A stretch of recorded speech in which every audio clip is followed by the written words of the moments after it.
I had done this hundreds of times before, opening the viewing room minutes before the family arrived, running my hand over the surface of the coffin as if smoothing over a difficult memory, checking the lighting, aligning the guest book. At 9:58 that morning, while the florist was still arranging the dahlias and the deceased's oldest daughter was breathing as if the room was tilted, I noticed the first detail that pulled me out of my routine. The tag on the foot of the coffin had a code that didn't match the one on the clipboard. 3 letters, 2 numbers, NRL 27. Our record said NRL 72. 10 minutes before the funeral, I was facing a simple transposition of digits, a human's slip, or something that desperately wanted to be that. I held the clipboard as one holds a steering wheel on an icy road. The family trusted me to make sure everything was correct, and correct in this profession isn't about beauty, it's about the truth of the name, the body, the place. The deceased's daughter, let's call her Eliza, had small hands and a ring that seemed to be the exact size of the responsibility she carried. She looked at me as if asking for a glass of water in the desert. At the same time, my assistant called me from the hallway, too low to be casual. "Daniel, can you come for a second?" The word second carried here the eternity of bad news. When I reached the hallway, he had the face of someone who found an open door they swore they had closed. "The reserve coffin from room 2, it's disappeared from the pedestal, and..." He didn't finish. He didn't need to. Our stock never disappears. Things move logically. But that day, our logic was somewhere else. I returned to the room with my mind split between the name on the clipboard and the code on the tag. The coffin lid was half open, my decision, so the family could approach gently. The inner fabric, ivory, had a short crease, as if someone had sat for a moment and forgotten to get up. I touched the edge with the back of my fingers. The fabric still had the temperature of the room. The clock in the hallway struck the full hour. 10 chimes that sounded like a single continuous line. I took a deep breath. I called Eliza over. "Before we begin," I said, "I need to confirm 2 things with you." Her face stiffened like the mark of a cup on the table. Circular, precise. "Is it about Mom?" I could have said it was about bureaucracy, but that never calms. "It's about certainty," I replied. "Certainty is the most honest form of care." I slid the coffin lid to the point of opening and asked for a minute. I wanted to look at the body before the family's gaze was hurt by a mistake I could avoid. I lifted the lid just enough to confirm features, jewelry, the church brooch I had attached myself. Everything seemed in order, and that was exactly what scared me. When everything seems perfect, there's always something out of place. That's when I noticed the handkerchief. The family had brought a dark, blue-edged handkerchief to cover the mother's hands. The briefing photo showed the embroidery with the letter E in the lower corner. The handkerchief over the woman's hands in that coffin had the same texture, the same color, but the initial was different. An M, soft as a sip of water. I closed the lid slowly, with the same respect as one closes the eyes of someone sleeping. "Eliza, did you bring the handkerchief?" She nodded. She took her purse, pulled out the handkerchief with the letter E, folded it with the care one gives to things that hold the smell of home, and handed it to me. I switched the cloth. In that simple gesture, a voice deep in my work, the voice I learned to hear when nothing makes sense, said, "Look at the seal." The identification seal, discreetly attached to the coffin's inner strap, has a unique role. It tells the truth when the room decides to lie. I pulled the small plastic tag and read the name. It wasn't Eliza's mother's name. It was a similar surname, the kind that starts the same and ends differently like parallel streets. My heart did the gesture I know well, a brief contraction, a warning. At the same time, the door to room 2 slammed with the politeness of the world, a single thin knock, like someone who doesn't want to interrupt but asks for passage. I had 10 minutes to figure out 2 things, where the right coffin was and who now was lying in that hall. 10 minutes is the kind of time that teaches a funeral director to breathe through the whole body. "Eliza," I said, "I'm going to adjust the lighting and ask you to wait with your family in the chapel for 2 minutes. We'll make everything perfect." Perfect here means true. I closed the door. The clock breathed once more. And I began to search for the key no one had lost. The one that doesn't unlock a padlock, but aligns a name with a body before the burial takes either of them too far away.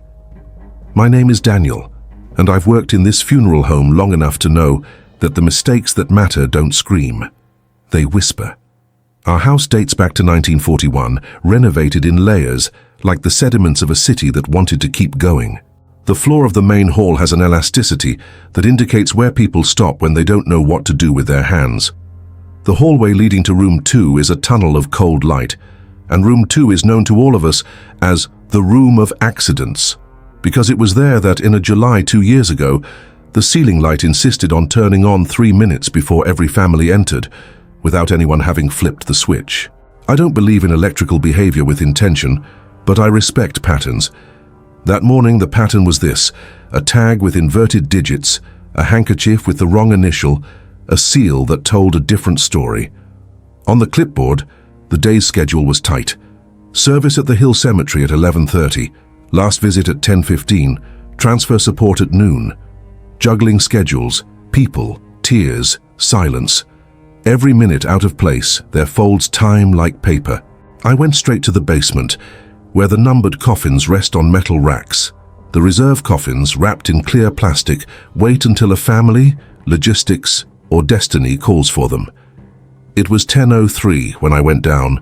The air down there is thicker, with old humidity, and the sound that guided us, the hum of the air conditioning, seemed to have one extra note, as if someone were blowing through the ducts.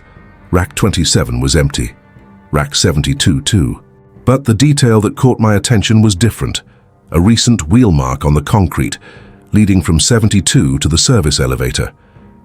Someone had moved something big that night, with purpose. The wheels leave a signature that my body reads involuntarily. Pressure differences in the curves drag on the incline. The signature said, "Calm haste." I called over the radio. "Mark, did you move 72? The static returned a confused negative. "I haven't touched anything in the basement since yesterday at 6.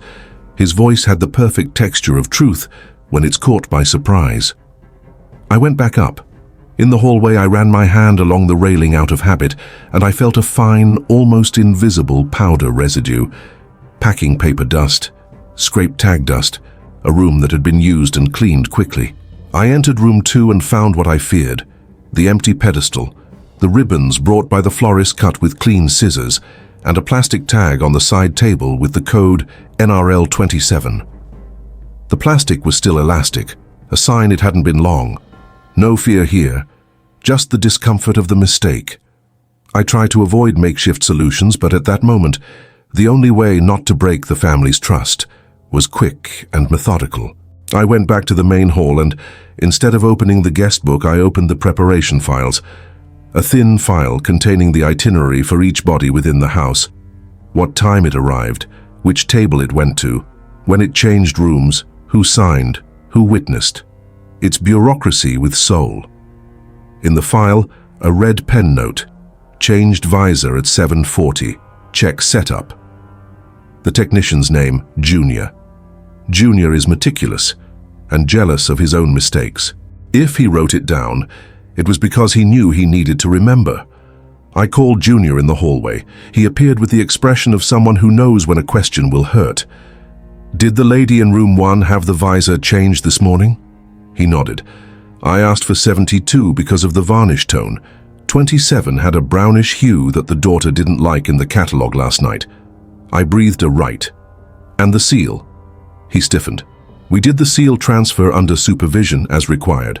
I personally attached it to 72 after the visor." I showed him the tag I had read, a different name. His face lost color in the next second, the kind of pale that's not just skin. It's guilt talking. "So someone put it back." The word lingered between us, barefoot. I had 3 reasonable hypotheses. 1, a label error in the transfer. 2, an accidental swap of coffins when moving up to the hall. 3, something subtler, a mix-up of files due to similar surnames. In this job, the simplest hypothesis isn't always the truth, but it's almost always the first to discard. I asked Junior to bring the 2 complete files. the one for Eliza's mother and the one for another family with a similar surname, whose funeral was scheduled for the afternoon. The clock read 10:07. The burial 11:30. Time had flesh.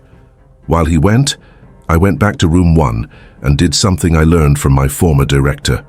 I listened to the building. What the building says when we make mistakes isn't noise, it's insistencies. The air felt colder 40 centimeters from the ground, temperature drops that happen when someone opens the side door and forgets the seal for a second. I followed the cold stripe to the service door. There inside, a wheel mark on the doorframe scratching the light varnish. Someone had maneuvered a coffin there without the straps. The last turn was always tight, and the scratch showed nervousness.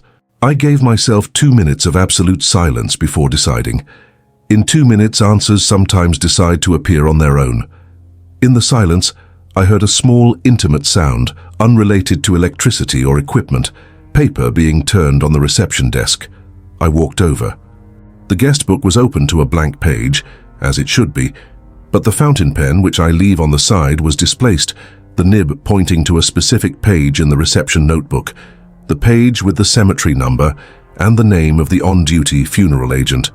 I understood the message. If I delayed, I would break an entire line of people waiting for the ritual to work. And when the ritual breaks, it's not just the calendar that suffers. It's what holds people to reality for just one more hour. I breathed. I called the cemetery, asked for a 15-minute delay if necessary. I heard the understood on the other side with gratitude. I hung up. At the door, Eliza appeared. "Is everything okay?" I looked at her with the truth I could offer without breaking the world. "It's getting there." And I began to pull the right thread of the mistake. Junior came back with the 2 files and eyes that asked for absolution before the judgment. I opened the first. Eliza's mother's name, dates, signed authorization, service details. The second, another family, an almost twin surname, the same initial, 1 letter changed in the middle. The coincidences that scare are the ones that seem to be made by someone with a bad sense of humor. I cross-referenced items: arrival time in the basement, preparation room, who signed for the setup, time of ascension to the hall. One detail bit my heel. Both files had the same confirmation stamp, a stamp I only use when reviewing a difficult night. I remembered the night, the storm, the power outage, the generator. That night, I had stamped both records by flashlight. When systems fail, the hand writes as if the world depends on it. At 7:40 a.m., Junior's note. At 8:15 a.m., NRL 72 ascended to Hall 1. At 8:20 a.m., NRL 27 reserved for Room 2, pedestal change. In theory, perfect. In practice, a piece was missing between 8:20 a.m. and 9:10 a.m. when Room 2 was prepared for another service. Who moved 27? No record. And why was the plastic tag on the side table in Room 2 loose? Room 2 exuded that darker wood smell when it was empty, a mix of varnish with the dust of forgotten flowers and the echo of words that didn't have the courage to turn into tears. I entered slowly, like asking permission from absence. On the empty pedestal, a single thread of ivory fabric caught on a corner. The same texture as the inner fabric of 27. I pulled it with the tip of my nail. The thread came easily, as if it wanted to be seen. I pocketed it. Sometimes the smallest trace weighs more than an explanation. On the wall, the sign with the "Keep the door closed" notice was crooked. Not from carelessness. There was a recent touch on the nail, leaving a clear mark in the paint. Someone had moved quickly, and too quickly to bother with details. Still, a detail chooses us. On the floor, next to the pedestal wheel, a small rectangle of white paper, smooth, half of a torn label. It had an initial, N. The other half was probably in the trash. I looked at the trash bin. It was empty. Empty spaces measure urgency. I went back to the main hall, breathed diagonally, a technique I learned with time to avoid pain, and called Mark. "I want 27 upstairs now." He understood the unspoken. He went down. With every minute waiting, I kept Room 1 in a comfortable dim light, with the lid half open, the flowers around it like silent guardians. Eliza and the family were in the chapel, praying with their eyes open. Praying with eyes open is when you memorize the ceiling so it doesn't collapse. In this kind of tension, everything that can go wrong pulses. And it began. The office phone rang with the insistence of someone who doesn't know that upstairs we're holding a thread with both hands. The neon sign outside made an electric pop that seemed to say my name, and, on the street, a truck passed too slowly, as if it wanted to look at what shouldn't be looked at. The building responded with a single snap in the ceiling. The clock struck past. The service elevator finally groaned as it ascended. Mark appeared with 27. The brown varnish was indeed warmer. The unmistakable smell of newer wood filled the air. I touched the seal, empty, as it should be before final identification. I asked that it be positioned to the side, so no one in the chapel would see the maneuver. We did it as if we were moving a piano in a glass house. With 27 in place, the most delicate gesture was left, opening 72's lid and checking the body. I never do this alone in this context. I called Junior. Together. We opened. The person there had a face close enough to fool a bad hour. The color in the lips, the shape of the chin, the same age that still lingers in the gaze even after departure. This happens. It's rare, but it happens.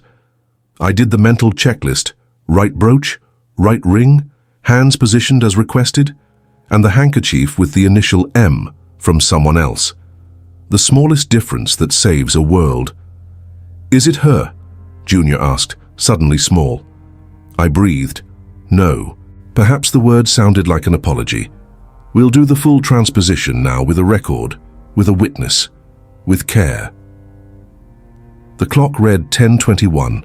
We had 69 minutes to return the world to its orbit. That's when the danger appeared without a mask. Room 1's door opened by itself a couple of centimeters. This can happen with air pressure, with people passing by in the hall, with currents of conversation. But room 1, at that hour, was a lung in apnea. I walked to the door, grabbed the handle, and felt a slight resistance from the other side, like a tired hand. "We're correcting," I said. "To no one. To everyone." The resistance gave way. The door shut with a click that sounded like a thank you.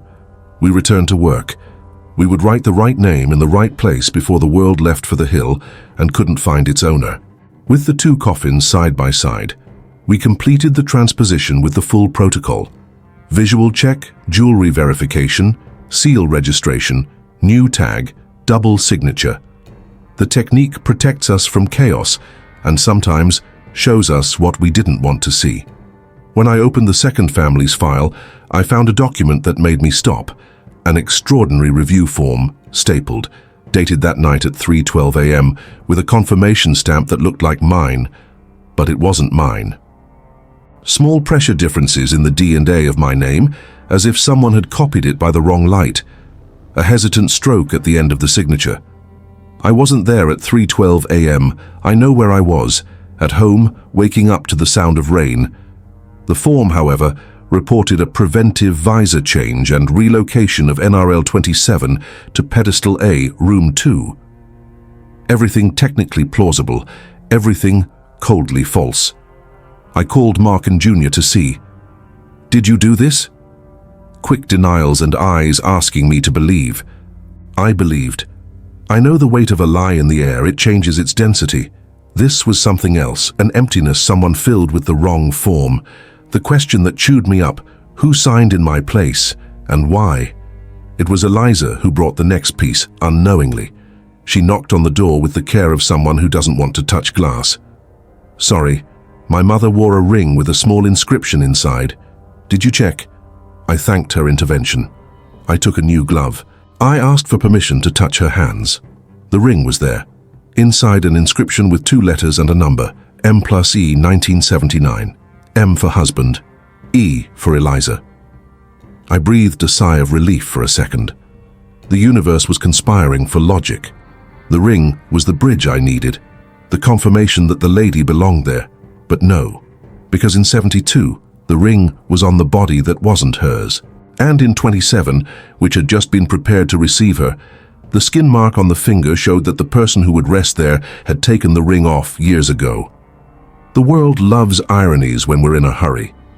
I decided to do a cross-check that we rarely need. Call the other family.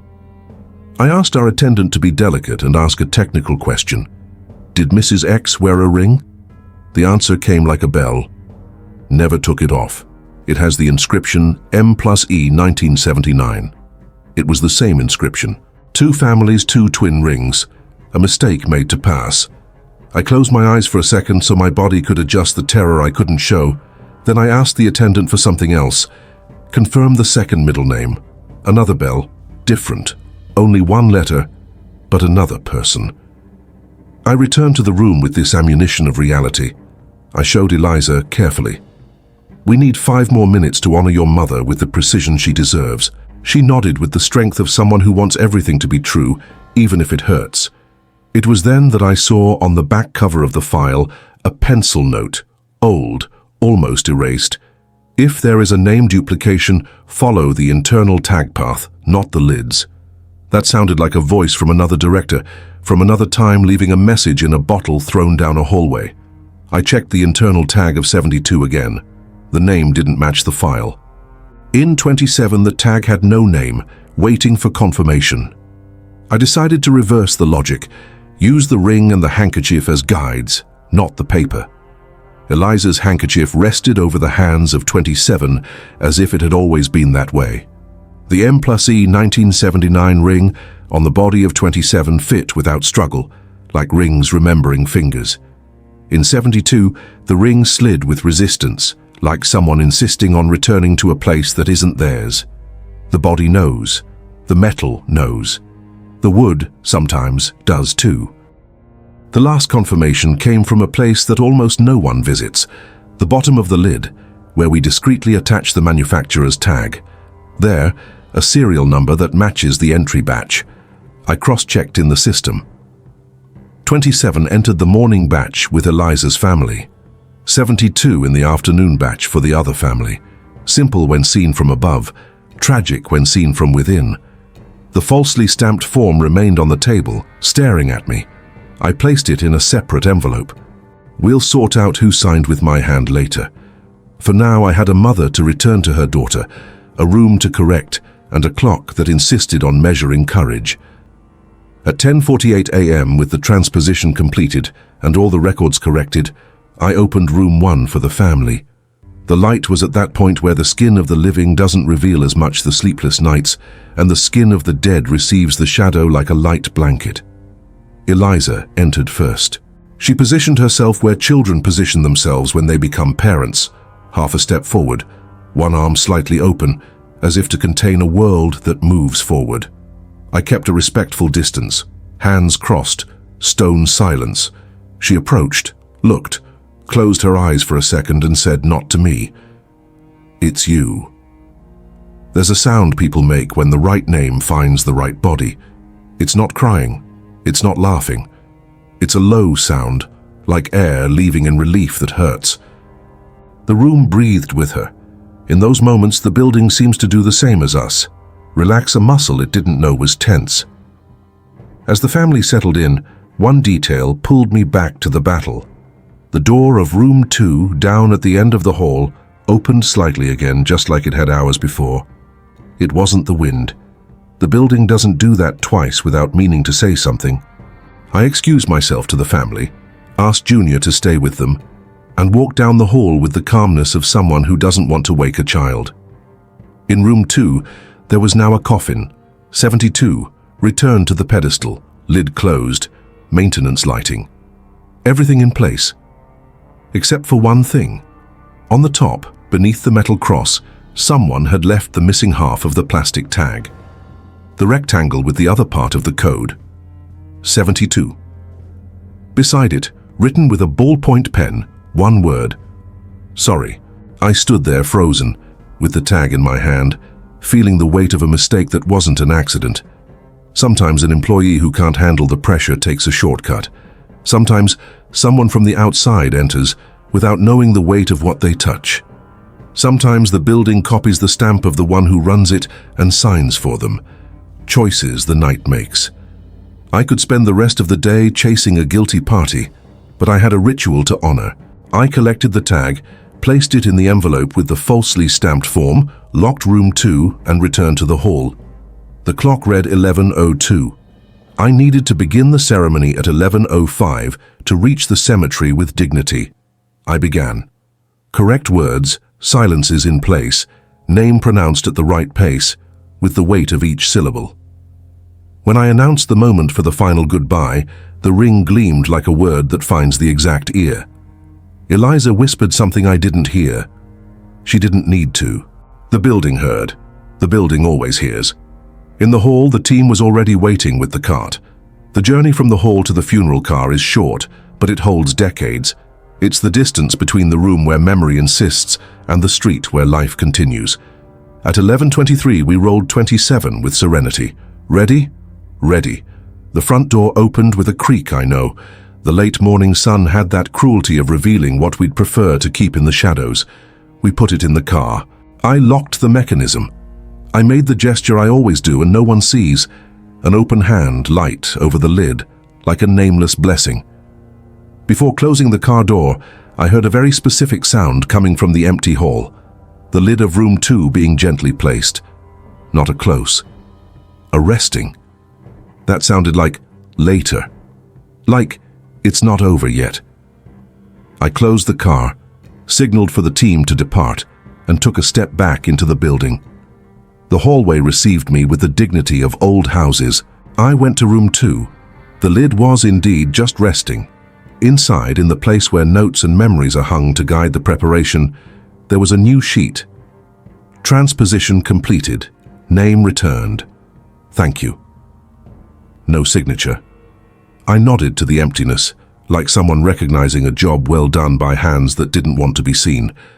And I decided that if anyone wanted to confess, the building would give them time. For now I had a procession to accompany, and a clock that for some reason read 11:20 when I knew it was 11:27. Sometimes time moves backward so we can pass. The burial happened with the serenity possible. The wind at the top of the hill is a wind that knows how to be silent. People said their goodbyes with the measure of those who understood that the name was finally in the right place. At the end, Eliza hugged me as one hugs a door that stayed in its frame during the storm. I felt like something had gone off track, she said. Thank you for putting it back. I responded in the only way my body knows how to respond in these moments, with a slow nod and it was an honor. Because it was.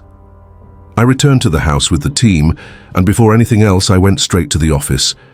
I opened the envelope with the form stamped by someone who wasn't me, the broken tag, my notes. I left everything on the desk, turned on the lamp, and stared. I quietly asked more to the building than to myself, who signed? The building responded in the only way it knows, with silences. Silences have different textures. This one had the texture of still water. They reflect, but they don't give back. I went to room 2 for the last time that day. I opened the lid with the usual respect. The body that would be there later hadn't arrived yet. The interior, clean, fragrant, waited for the next story. On the fabric in the corner where we leave technical notes, I found a pen, my pen, and a short note. It wasn't me, but I needed you to see. Firm letters without trembling. I put the note in the envelope, locked the room. In the hallway, one thing stopped me. The key to room 2, hanging on the inside of the door, swaying slightly. We don't leave keys inside. It's a rule. It's one of those habits that, when broken, comes at a high cost.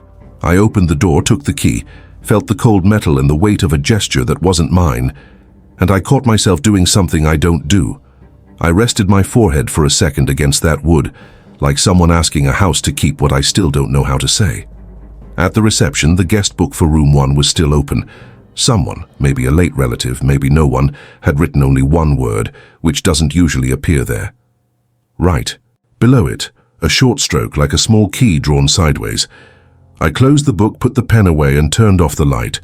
When the lamp gave that final electrical sigh, I heard, very deep inside, not from the building, but from within myself, a sound I now recognize, the lock clicking into place, the key on the inside. And as strange as it may seem, this calmed me, because I understood that morning, what saved us wasn't a piece of paper, nor a code, nor a stamp. It was a key we didn't lose because it was never ours, the key to the right name on the right body. Sometimes it stays on the inside, and our job is to figure out how to open it anyway. If you've made it this far, answer 2 things. Have you ever felt like a door in your life was locked from the inside? And if you had the key, would you have the courage to turn it? If you're still here, comment the key word, key. In the comments, would you have opened room 2 when the door moved by itself? Or would you have waited for the building to tell you it was time?